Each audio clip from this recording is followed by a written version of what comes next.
आपण आता गप्प बसलो तर कधीही काही करू शकणार नाही. आपण आता जर का गटातटात विभागलो गेलो तर आयुष्यभर असंच राहणार. आपल्याला कोणीही न्याय देणार.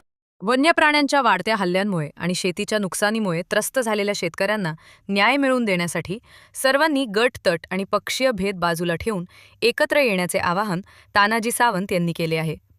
या संदर्भात उद्या सकाळी 11 वाजता महत्त्वाची बैठक आयोजित करण्यात आली असून सर्व संबंधितांनी मोठ्या संख्येने उपस्थित राहावे असे आवाहन करण्यात आले आहे.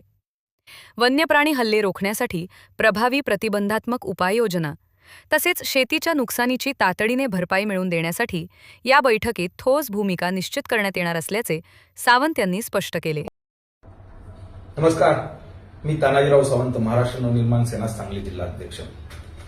मी चांदोली परिसर, चांदोली अभयारण्यग्रस्त सर्व गावांना विनंती करतो की सोमवार दिनांक 23 रोजी सकाळी 11 वाजता शेटगेवाडी येथे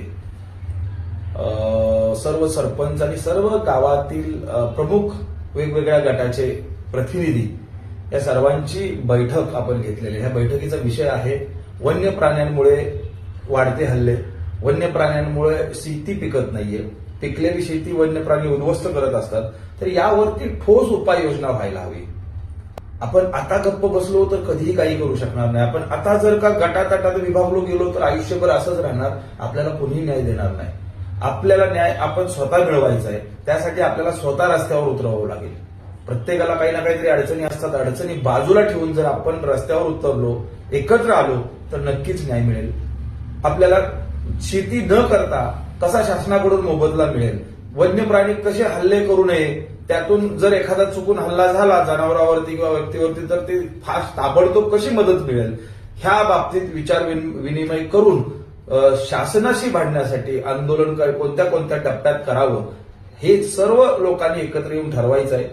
यामध्ये कुठलाही पक्षीय रंग, झेंडा किंवा असा रंग देऊ नये कुणी, आणि यामध्ये नाहीये. हे करायचं आहे ते आपल्या भागासाठी, आपल्या विभागासाठी.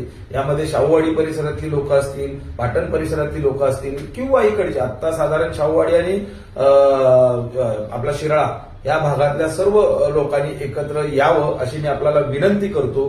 पुन्हा एकदा सांगतो, आता नाही तर कधीच नाही. एकत्र नाही आलो तर आपल्याला कुणीही वाचवणार नाही. आपण किती दिवस सहन करणार या गोष्टी. आपण छत्रपतींचे मावळे आहोत, डोंगरातली काटक लोक आहोत. आपण जर एकत्र आलो तर नक्की यामध्ये न्याय मिळवू ही अशी अपेक्षा करतो आणि थांबतो. जय हिंद, जय महाराष्ट्र.